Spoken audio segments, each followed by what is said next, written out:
The wind howled through the small town of Brooksville, a bitter February chill that swept down every empty street. It was the evening of February 14th, a night that should have been filled with love and laughter, with red roses, heart-shaped boxes of chocolates, and candlelit dinners. But for the people of Brooksville, this night would be forever etched into their memories, not for the romance, but for the murder that shook their community to its core. At the heart of it all was the perfect couple, Amelia and Samuel Hartwell. They had been married for 5 years, a match made in heaven by all accounts. Amelia was a striking woman, with fiery red hair and a smile that could light up the darkest room. Samuel, her husband, was the quiet, reserved type, an ambitious man with a steady job at the local bank, well respected, though a little more reserved than his wife. Together they were the picture of suburban bliss. On that fateful night, Amelia had been preparing for what was supposed to be a perfect Valentine's Day dinner. She'd spent hours in the kitchen preparing Samuel's favorite dish, beef Wellington, his mother's recipe, and setting the table with candles that flickered like stars in the dimly lit dining room. The fireplace crackled softly in the corner, casting a warm glow on the room. There was no sign of anything wrong, no indication that the evening would take such a dark turn. But as the clock struck 9 p.m., something shattered the illusion of a perfect evening. A neighbor, Mrs. Henderson, who lived 2 houses down from the Hartwells, had noticed something strange. The lights in the Hartwell home had suddenly gone out, plunging the house into darkness. This wasn't unusual, except that Mrs. Henderson saw Samuel's car still parked outside. Normally, when they had their little dinner parties or gatherings, the lights would stay on well into the night. But this time there was nothing. It wasn't until Mrs. Henderson heard the frantic knocking on her door that she realized something was terribly wrong. The knock came just after midnight. Amelia Hartwell's lifeless body was discovered in the middle of the dining room floor, her blood staining the once pristine white rug beneath her. She had been stabbed multiple times, brutally, mercilessly, and left alone as though the killer wanted her to be found but not too soon. There was no sign of forced entry. The doors and windows were locked, and the fireplace had been left untouched. The table, set for 2, remained exactly as it had been, except for one thing. The blood that stained the pristine white tablecloth, splattered across the wine glasses and dripping onto the hardwood floor. The police arrived on the scene shortly after the call, and Detective Laura Crane was assigned to the case. She was a seasoned investigator, sharp and methodical, used to dealing with the darker aspects of life. But even she was rattled by what she found that night. The murder didn't make sense. Amelia Hartwell was loved by everyone in town. She had no enemies, no reason to be killed in such a brutal way. And Samuel, her husband, was the last person anyone would have expected to harm her. At first, they thought Samuel was the obvious suspect. But when they found him, he was nowhere near the house.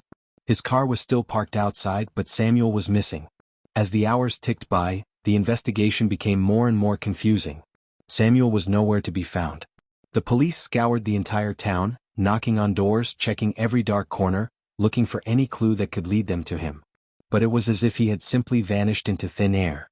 It wasn't until morning that they found him, standing in the middle of the woods, a few miles outside of town. He was covered in blood, his clothes torn and dirty, his eyes wide with terror. When they asked him what happened, his response was simple. "I didn't do it," he said, his voice trembling. Detective Crane studied Samuel carefully. His story didn't make sense. He was covered in his wife's blood, yet he claimed he didn't kill her. There was no evidence that anyone else had been inside the house, no sign of a struggle. It didn't add up. But Samuel insisted that he was innocent. "I don't know what happened," he repeated over and over. "I went to bed. I was with her. We were supposed to have dinner. And then I woke up in the woods. I don't remember anything." The more he spoke, the more confused and terrified he seemed. And that's when Detective Crane began to realize that there was something far more sinister at play. It wasn't just a murder, it was something else. Something she couldn't quite put her finger on. As the investigation dragged on, strange things began happening.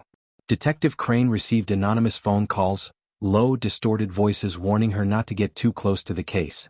Each time, the caller would hang up before she could ask any questions. There were whispers in the town that the Hartwells' house was cursed, that something evil had settled there long before Amelia's death. One evening, as Detective Crane was reviewing the case files, she received a phone call. It was late, nearly midnight. She answered quickly, expecting to hear the same distorted voice from before. But this time it wasn't a voice she recognized. "Detective Crane," a soft, almost whispering voice said. "I know you're looking for answers, but you'll never find them. The truth is buried under layers you'll never uncover. Some things are meant to stay hidden. The voice was faint, distant, like someone speaking through a tunnel. Who is this? Detective Crane demanded. What do you know about the murder? The voice on the other end seemed to chuckle, the sound eerie and unnatural. It's not Samuel you need to worry about, the voice continued. It's the night itself. You should have never come here. The truth you're searching for will never be yours. It's already too late. The line went dead. The mystery deepened. There were no more clues, no more leads, no one to talk to. The town, once full of whispers about the Hartwells, now felt like a graveyard. Even the locals were avoiding the investigation, scared of what they might uncover. The weeks passed and the case grew colder. But Detective Crane couldn't let it go. She returned to the house, alone this time, standing in the very place where Amelia had been murdered. As the wind howled outside, she walked through the empty rooms, trying to piece together the puzzle that had haunted her. It was then that she noticed something strange. In the corner of the dining room, behind the large mirror that hung on the wall, was a hidden compartment. With trembling hands she pried it open. Inside she found a letter written by Amelia just days before her death. In it, Amelia confessed that she had been having an affair. And that affair, it seemed, had been with someone who wasn't Samuel. The name at the end of the letter was one that shocked Detective Crane to her core. It was someone she had never expected. The truth about Amelia Hartwell's death was finally within reach, but it wasn't the answer she had wanted. And as the fog rolled in from the horizon, it felt like the town of Brooksville had just begun to reveal its darkest secret. Detective Crane sat at her desk, staring at the letter in front of her. The words blurred together as her mind raced, trying to process what she had just uncovered. Amelia Hartwell's confession had shattered everything she thought she knew about the case. An affair. The kind of betrayal that sent shivers down her spine. But it wasn't just the affair that haunted her, it was the name at the end of the letter. The name of the man Amelia had been involved with. It was a name that took Detective Crane by surprise, a name she had never expected to find tied to this case. Victor Calloway. Victor Calloway was a name that had appeared in the background once or twice, but never as a serious suspect. He was a respected businessman in Brooksville, quiet, clean-cut, the kind of man who seemed to have everything going for him. He had a charming smile, a silver tongue, and a reputation that few questioned. But Detective Crane had never truly trusted him. There was always something about him that seemed too polished, too perfect. And now, it appeared that he was more involved in this case than anyone had realized. The letter didn't go into much detail about their affair, but it was clear that Amelia had been torn. She had written about the guilt she felt, about how she had tried to end it, but the connection with Victor seemed to have a hold on her. She had tried to put things right, she wrote, but something had gone terribly wrong. I wish I had the strength to walk away, but he won't let me, the letter ended, leaving a haunting question hanging in the air. Victor Calloway. The man who had held Amelia's heart, and now, it seemed, the key to her death. Detective Crane couldn't ignore it any longer. She had to confront Victor. She had to find out what he knew, and whether he had anything to do with Amelia's murder. As she drove through the fog-covered streets of Brooksville, the world outside felt distant, the darkness thick with the kind of quiet that only a small town could provide. There was something unnerving about the silence. It felt suffocating, like the town was holding its breath, waiting for something to happen. She arrived at Victor Calloway's mansion on the outskirts of town just as the first light of dawn began to break through the horizon. The mansion loomed ahead, towering over the landscape like a forgotten monument to wealth and power. The wrought iron gates creaked open as she approached, and she could see the faint outlines of the manicured garden, the perfectly trimmed hedges that hid whatever secrets lay within. She parked her car in the long driveway and walked up to the front door, her footsteps heavy on the stone path. As she reached for the doorbell, the door swung open on its own.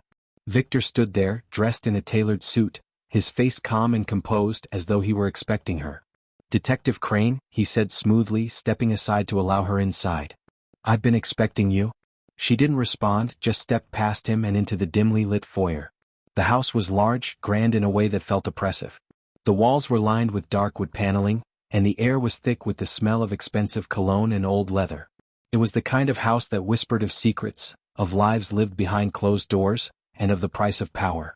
Victor led her into a sitting room, where he offered her a seat by the fireplace. His movements were fluid, practiced, as though he had done this 1,000 times before. "I assume you're here to ask about Amelia," he said, his voice calm, almost too calm. "Amelia Hartwell," Detective Crane said, her eyes narrowing. "You knew her well, didn't you?" Victor's gaze flickered briefly, but he regained his composure almost instantly. "Yes, I did," he said, sitting across from her. "But I don't see what that has to do with her death." "Everything has to do with her death," Crane replied, leaning forward, her eyes locking onto his. "You were involved with her. You had an affair. She confessed to it in her letter." Victor didn't flinch, didn't seem surprised. Instead, he leaned back in his chair and smiled, a cold, controlled smile that sent a shiver down Crane's spine. "Ah, so you found the letter," he said, his tone almost amused. "I was wondering when that would come up. Why didn't you tell me?" Crane pressed. "You lied to me. You kept your involvement hidden. You made yourself look like the perfect suspect, but you're hiding something." Victor's smile faded, his eyes darkening. "Detective, I have nothing to hide. Yes, I was involved with Amelia. But I loved her. And I wanted to help her. But she didn't want to be helped." His voice grew colder, and for the first time, Crane saw a flicker of something raw behind his polished exterior. Amelia was unstable. She didn't know what she wanted. She couldn't make up her mind. "I told her to stay with Samuel, to work things out with her husband. But she didn't listen. She came to me because she thought I could fix her. But I couldn't. And when I told her I wouldn't see her anymore, she threatened to destroy everything." A chill ran through Crane. "What are you saying? That you didn't kill her?" Victor's eyes darkened, and for a brief moment, something cold flashed across his face. "I didn't kill her. But I know who did." The words hit Crane like a slap to the face. She leaned in, her heart pounding. "What do you mean? Who?" Victor's expression softened, but there was something in his eyes, something that seemed to flicker in the shadows. "I didn't want it to end like this," he whispered. "But someone else was involved. Someone who's been watching us. Someone who wanted Amelia dead." Detective Crane leaned forward, her heart racing. "Who, Victor? Who wanted her dead?" He hesitated, his eyes darting around the room as though searching for something, or someone. Finally he spoke, his voice barely a whisper. "It wasn't just me. It was them." Crane frowned. "Them? Who are you talking about?"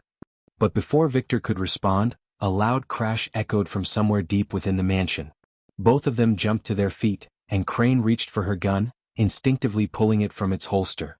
Victor's eyes widened, panic flashing across his face. "No. No, this isn't supposed to happen," he muttered under his breath.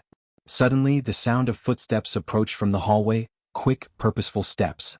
The door to the sitting room flew open, and a shadowy figure appeared in the doorway. "Victor," the figure said, their voice low, dangerous. It was a man, tall and dressed in dark clothing, his face hidden beneath a hood. He stepped into the room, his presence sending an electric shock through the air. Victor's face drained of color. "You shouldn't be here," he whispered. But the man didn't listen. He moved toward them with deadly intent, his eyes gleaming with malice. Detective Crane stood frozen, the gun in her hand now feeling heavier than ever. And in that moment she realized something far worse than a simple murder had unfolded in Brooksville. The door to the unknown had been opened, and the shadows had come for them all.